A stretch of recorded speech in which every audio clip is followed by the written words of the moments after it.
In the lands between, everything began with a ring. Not just a symbol, but a cosmic law. The Elden Ring, the heart of order itself, granting grace to those chosen by the greater will. But when that order shattered, gods, demigods, and mortals alike turned on each other. And what followed was war, corruption, and decay. Today we're diving deep into the true story of Elden Ring, the hidden truths, the forgotten gods, and the meaning behind the shattering itself.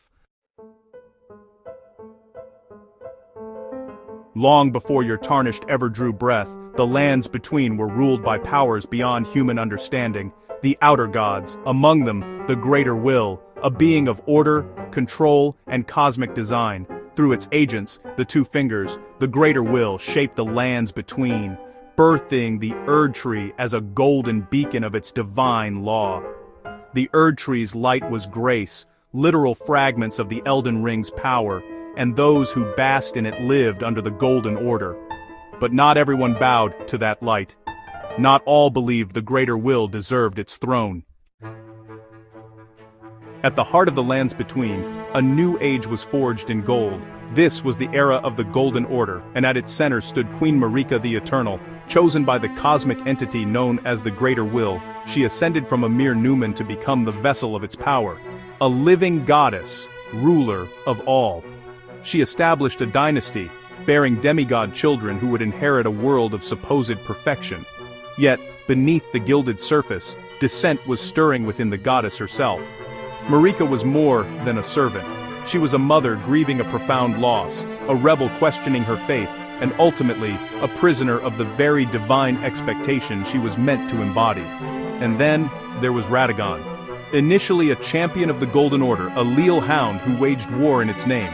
He was a hero, a general, and Marika's second husband, but the truth of their union was a secret known to none. Radagon was not another person, but another part of Marika, her other half, and in ways we still can't fully understand, herself. Two beings, one soul, locked in a silent internal war. He was the staunch fundamentalist, the embodiment of the Order's rigid law. She was the growing heretic, plotting its downfall from within. He was her reflection and her contradiction, the loyalist half desperately trying to hold together what the rebellious half sought to tear apart. Driven by a tragedy that shook the heavens, Marika committed the ultimate blasphemy. With a swing of her hammer, she shattered the Elden Ring. As the source of order broke, Radagon, the loyal self, instinctively tried to mend the pieces, to repair the unrepairable. But it was too late. The Golden Order, once thought eternal, collapsed into ruin. The great runes were scattered, and the demigods, Marika's own children, waged a catastrophic war for the fragments. The shattering had begun. Marika's children, her demigods, each claimed fragments of the broken ring, the great runes. Infused with this tainted power and driven by ambition, they turned on one another. The shattering, a war born of grief, plunged the lands between into an age of endless bloody conflict. Godric the Grafted, a distant and desperate descendant, resorted to a horrific practice, grafting the limbs of fallen warriors onto his own body. It was not a display of power, but a grotesque monument to his own inadequacy. Starscourge Radahn, mightiest of the demigods, was a conqueror of colossal pride. His mastery of gravity magic held the very stars in place, but the war would shatter his mind. Rykard, Lord of Blasphemy, committed the ultimate transgression.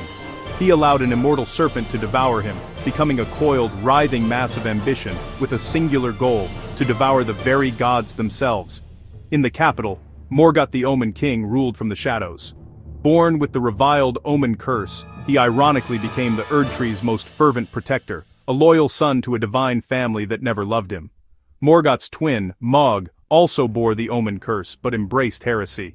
He communed with the formless mother to become the Lord of Blood, dreaming of a corrupt dynasty with a stolen god as his consort. And then, the twin Empyreans, Malenia and Miquella. Both were cursed, yet both held the potential to become true gods. Malenia, Blade of Miquella, was a warrior without peer, yet afflicted by the scarlet rot. Her twin, Miquella, sought a cure for them both, cultivating the Erdtree as a sanctuary free from the outer god's influence. But Miquella was stolen by Mog. In her grief, Malenia marched against Radahn. Their duel shattered a continent and ended in a stalemate, leaving one a mindless beast and the other slumbering, waiting to be found. Every demigod's ambition, curse, or love became another fracture in the world Marika left behind. Their war offered no victory, only stalemate, leaving the lands between a graveyard of gods, waiting for a new lord. While other demigods fought for power, Rani the Witch sought something far more elusive: freedom. As an Empyrean, she was chosen by the Two Fingers, destined to become a vessel for the Greater Will and its Golden Order, but Rani rejected this gilded cage. She defied her fate, turning her back on the light of the Erdtree and choosing her own path, one bound to the cold, distant guidance of the dark moon. Her rebellion culminated in the Night of Black Knives. In a desperate gambit, Rani stole a fragment of the Rune of Death, orchestrating the destruction of her own Empyrean flesh. By binding her soul to a doll's body, she severed her connection to the Greater Will forever.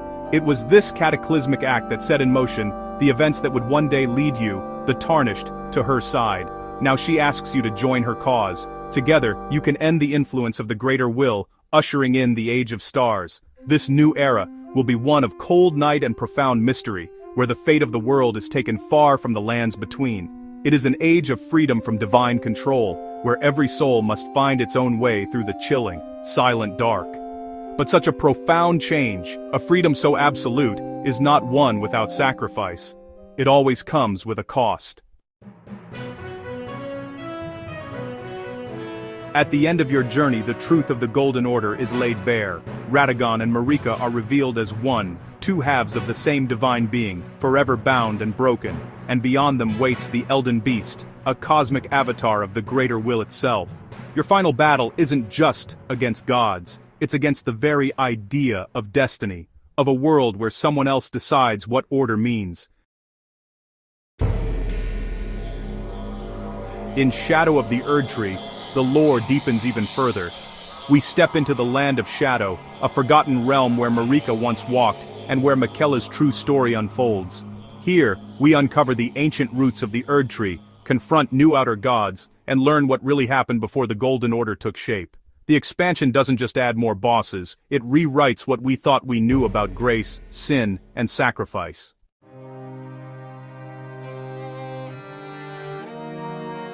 The Elden Ring was never just power, it was control, and maybe, it was never meant to last.